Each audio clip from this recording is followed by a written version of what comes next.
오늘도 광화문 천막 최고위원회의 하신 거죠? 네, 그렇습니다.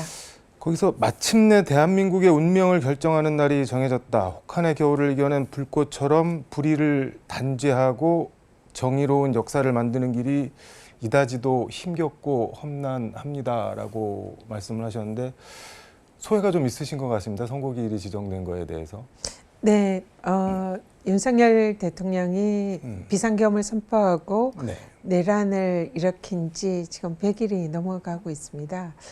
탄핵 소추를 발의한 그때에 사실상 다 끝난 줄 알았습니다. 모든 국민들이 환호성을 했고요. 내란을 진압했다 생각했는데 사실은 그렇지 않았고요. 그 과정에서 또 윤석열이 석방이 됐고 또 많은 국민들이 밤을 새워서 풍찬노숙하며 광장에서 또 항의하는 집회가 계속 이어졌고 또 뭐 극우들이 이 테러를 하는 그런 행위도 일어났고 지금 또 헌재의 판결이 계속 늦춰지면서 사실상 윤석열이 복귀하는 거 아닌가 이런 국민들의 불안이 계속 증폭이 되고 있었습니다.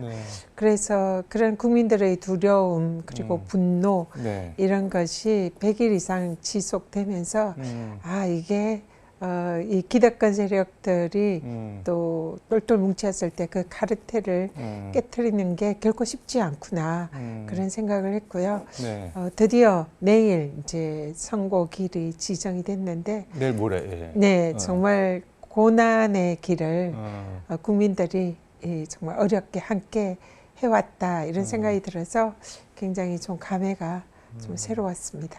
기득권 카르텔 말씀해 주셨는데 악의 뿌리가 깊을수록 저항도 거센 법입니다. 이런 말씀도 하셨는데 악의 뿌리 이거는 윤석열 대통령 한 명을 지칭한 거는 아닌 것 같은데요. 윤석열 대통령을 중심으로 만약에 윤석열 대통령이 파면이 되면은 자신들의 기득권이나 권력을 잃을 것이 두려워서 윤석열 대통령을 중심으로 사실상 대통령직에서 파면되지 않게 지키려는 그런 이제 기존의 기득권 세력 그리고 또 이 사상 초유의 구속 취소와 즉시항고 포기를 이끌어내고 윤석열을 사실상 탈옥시킨 이런 법조 카르텔 국민의힘의 또 극우와 결탁한 세력들 이런 것을 다 통틀어 기득권 그런 세력들이다 이렇게 봅니다. 청산하지 못한 친일 독재, 군사 독재의 불씨가 결국 윤석열 내란으로 이어졌습니다. 이런 말씀도 하셨는데 이것도 같은 맥락인 거네요, 그러면은? 네, 일제 시대 때 사실 우리가 제대로 그 일제 청산을 하지 못한 그런 아픈 기억들이 있습니다. 그래서 그때의 그 일제 시대에 부역한 그 기득권 세력들이 해방 이후에 계속적으로 기득권 권력을 누리는 그런 사회로 이어졌고 그리고 전두환 그 군사 독재 시절에도 마찬가지로 그 군사 독재 정권을 제대로 심판하고 단죄하지 못했던 그런 여러 가지 역사적인 기록들이 지금 윤석열의 내란이 너무나 명백한 내란 행위에도 불구하고 그 윤석열과 결탁해서 자신들의 기득권을 누리려는 그런 세력들이 여전히 일부 국민들로부터 지지를 받고 또 명맥을 유지하고 오히려 또 반동을 깨하고 있는 이런 게 그런 역사적인 흐름에서 사실상 그런 이유가 있지 않나 이런 생각이 듭니다. 반동, 엔티 무브먼트 이 단어는 진짜 오랜만에 들어보는 것 같은데 왜 이런 단어들이 자꾸 살아서 튀어나오는지를 잘 모르겠는데 국민의힘이나 윤석열 대통령 입장에서는 우리가 뭐 친일 독재자 후예라는 거냐 반발할 수도 있을 것 같은데요. 지금 이번 정권이 검찰 독재 정권이었다는 것은 많은 사람들이 공감을 하고 있고요. 그리고 뭐 친일 부분에 있어서는 또 일부 다른 생각을 하는 분들도 있겠지만 사실상 우리 민주진영에서는 이 윤석열 정권이 지나치게 우리 대한민국의 역사를 부정하고 일본에 밀착하는 그런 행보를 보인 것은 부인할 수가 없을 것입니다.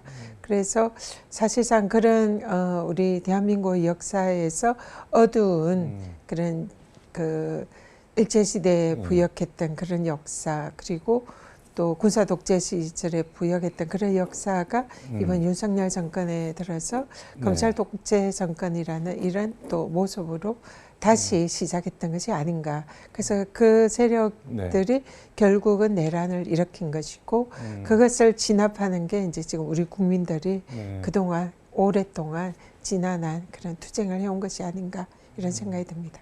내일 모레 선고 결과 어떻게 전망하시나요? 4월 4일에 판결이 이렇게 선고가 예고가 된 것은 이미 헌법재판소가 인용을 결심을 했다 이렇게 해석이 됩니다. 왜냐하면 지금 인용파가 다수파로 생각이 드는데요. 만약 인용파 입장에서 기각 결정이 나올 것이라면 자체상 판결을 선고를 하기가 쉽지 않을 거다 생각이 들거든요.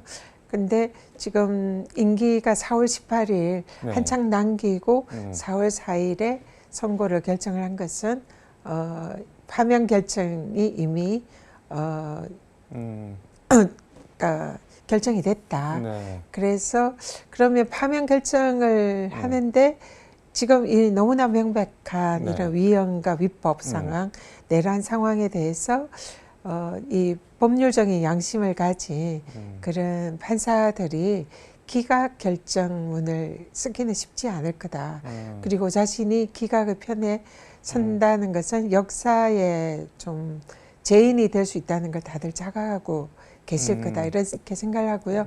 그러면 인용이라면 이거는 또 아마 이 헌법재판관 정도의 그런 이제 인식을 가진 분들께서는 만장일치로 선고를 할 가능성이 높다 이렇게 생각하고요. 또 만약에 만장일치를 하지 않고 일부가 인용하고 일부가 기각을 한다면 국론의 분열이 매우 심할 겁니다. 그리고 판결에 승복하는 것도 쉽지가 않을 거고요. 그래서 현재 재판관들이 이런 점을 다 고려해서 인용을 할 거면 아마 8대0 전원 일치로 선고를 할 것이다. 그렇게 생각합니다. 근데 윤석열 대통령도 본인